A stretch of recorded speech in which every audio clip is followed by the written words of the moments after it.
My name is Evan Hayes. I'm 32 years old and live in Portland, Oregon, where I've spent most of my life pursuing my passion for music. For as long as I can remember, music has been my escape, my identity, my purpose, or so I thought. I played guitar in local cafes, wrote songs that resonated with the crowd, and built a life that felt vibrant and free. I shared a home with Ryan, my partner of 5 years, and together we crafted a world of creativity and companionship. To outsiders, my life seemed perfect, a blend of love, art, and independence. But if I'm honest, there was always a quiet unease, a faint voice whispering that something was missing. I grew up in a Catholic household, went to church every Sunday, and even sang in the choir as a kid.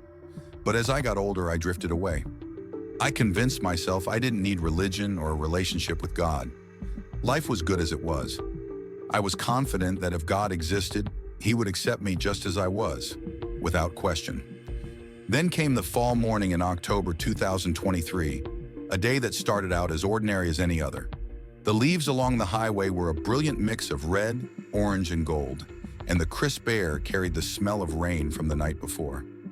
I was driving to a gig at a small venue downtown, sipping my usual caramel latte and humming a melody for a new song. Ryan had just called to finalize plans for our upcoming trip to the mountains, and I felt light, content, and ready for the day ahead. Little did I know that within minutes, my life would change forever. Everything I thought I understood about love, purpose, and eternity would be turned upside down in the blink of an eye. The drive that morning felt peaceful, almost serene. The golden leaves along the highway shimmered in the soft sunlight, and my mind wandered to the set list for the evening gig. I was lost in thought when, out of nowhere, it happened. A distracted driver in a large pickup truck veered sharply into my lane. My instincts kicked in, and I swerved hard to avoid a collision. But the wet road betrayed me. My car spun out of control, skidding across the pavement before plunging down a steep embankment.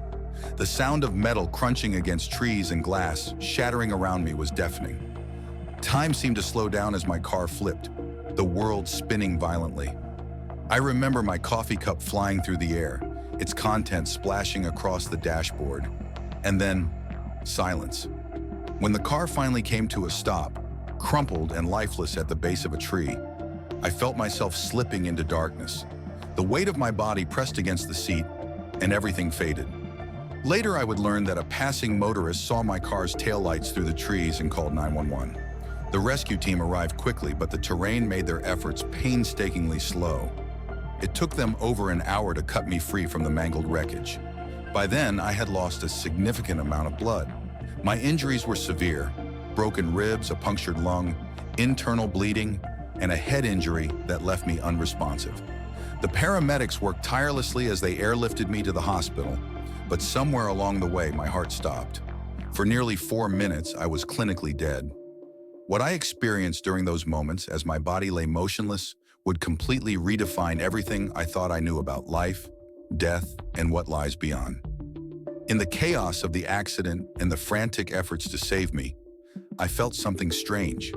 One moment, there was darkness, the heavy, oppressive kind, and the next, I was floating. I opened my eyes, not in my broken body, but above it. I could see the paramedics working on me, their faces tense with urgency as they shouted instructions. One of them, a young woman, murmured a quiet prayer under her breath as she adjusted a mask over my face. I wanted to tell her I was okay, but I couldn't. My voice, my body, it was all out of reach. The scene below felt distant, like I was watching a movie of someone else's life. Then everything began to shift.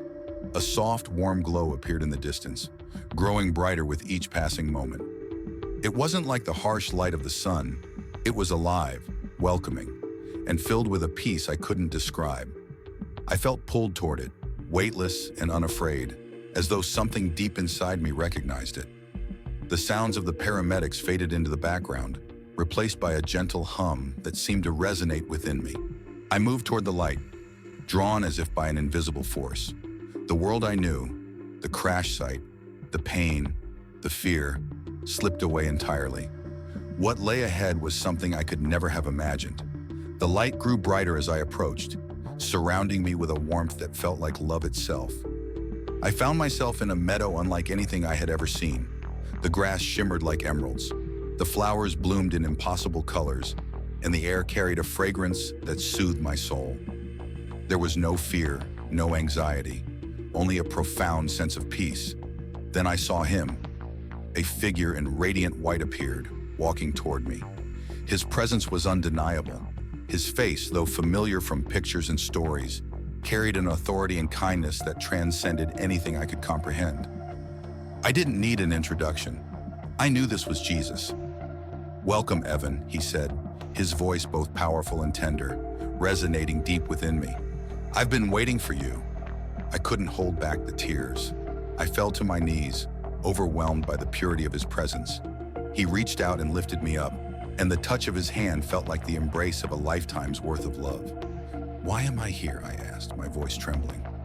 "You've come to see the truth," he replied, "to understand your purpose and the choices you must make." As we walked through the meadow, scenes from my life unfolded before me, playing out like a living tapestry.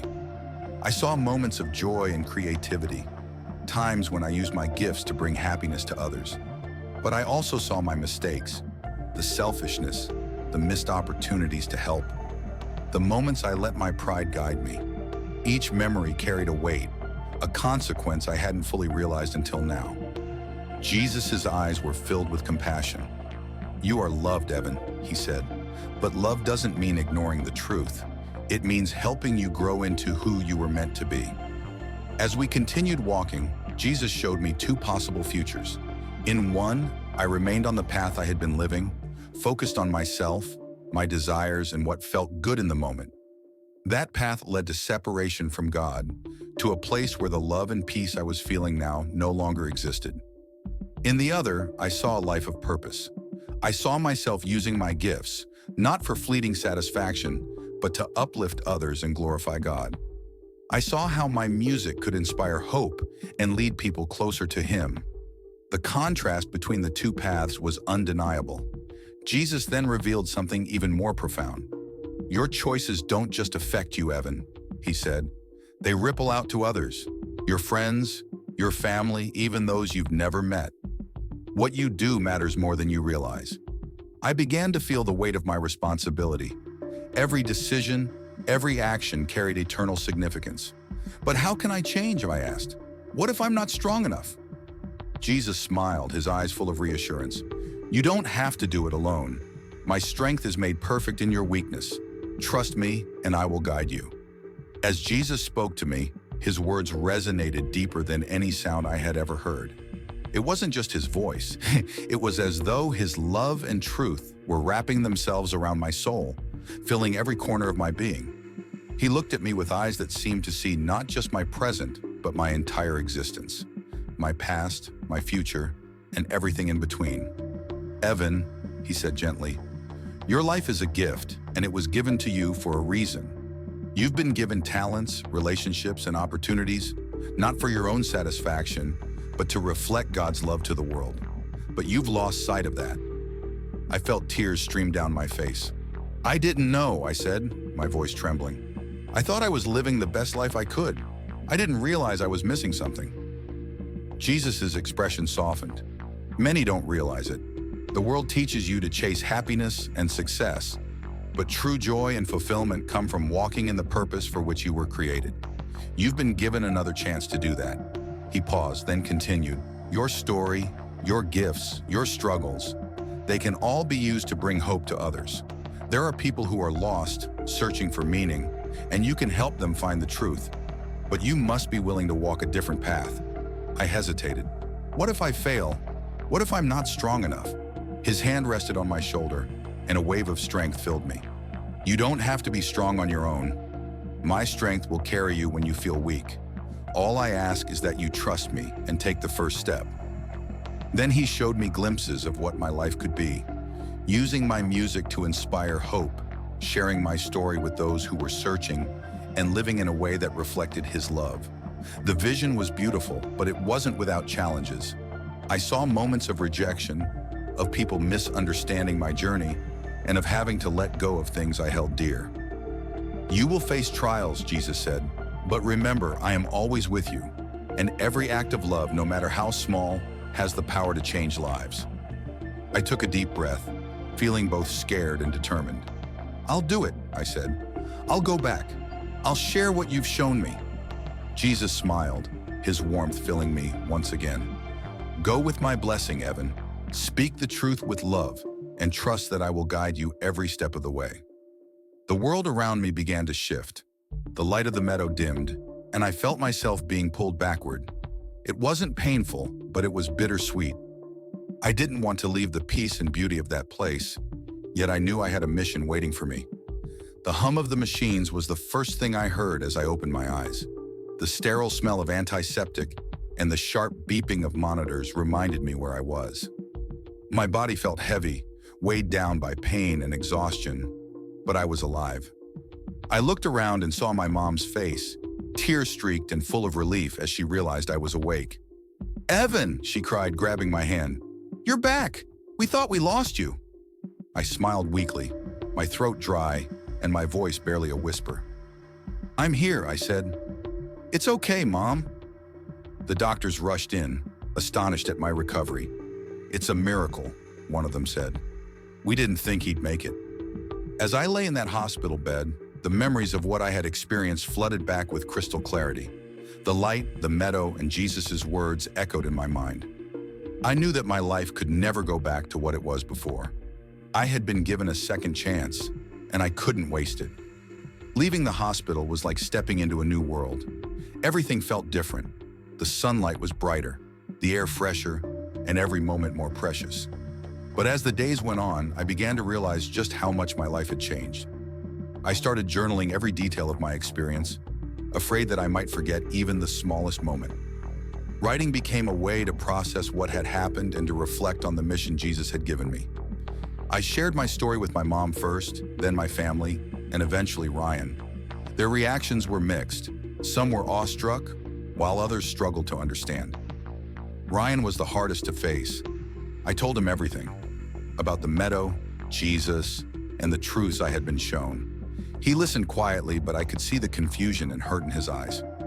"Evan, this doesn't sound like you," he said. "Are you sure it wasn't just a dream?"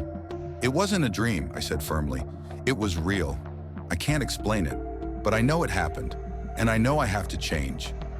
The conversation was painful, and over time, we both realized that our paths were diverging. Letting go of our relationship was one of the hardest decisions I've ever made, but I knew it was necessary to live in alignment with the truth I had discovered. As I grew stronger, I felt an urgency to share my story. I began attending a local church where I found a supportive community that encouraged me to speak about my experience. At first, I was nervous. Would people believe me? Would they judge me? But I remembered Jesus' words. "Your job isn't to convince everyone, but to share the truth with love."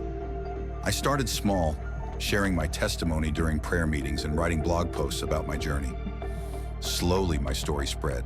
People from all walks of life began reaching out, some curious, others deeply moved. I received messages from individuals struggling with their own identity, faith, or purpose, thanking me for giving them hope. I also faced criticism. Former friends distanced themselves, accusing me of abandoning who I was. Online, some called me a hypocrite or worse. The backlash was painful, but I held on to the vision Jesus had shown me. For every voice of doubt, there was someone whose life was touched by my story. 2 years have passed since the accident, and not a day goes by that I don't think about what happened. The memory of the meadow, the river of life, and Jesus' loving presence is as vivid as ever. Whenever I feel weak or discouraged, I recall his words, "I am always with you." They give me strength to keep going. My life isn't perfect, and the road hasn't been easy. There are still moments of doubt, fear, and struggle. But I've learned that faith isn't about having all the answers. It's about trusting in God's love and walking with Him, one step at a time. Through music, writing, and public speaking, I've dedicated my life to helping others find the hope and truth I experienced. I've seen lives transformed, not by my words, but by the message of God's love. It's a humbling reminder that even the smallest act of obedience can ripple out to create lasting change. If there's one thing I've learned, it's this. Life is a gift, and every moment is an opportunity to reflect God's light. You don't have to have a dramatic experience to start living with purpose. Love God, love others, be kind, forgive. These simple acts can change the world, one person at a time. As I look to the future, I don't know what lies ahead, but I know who walks with me. And that's enough.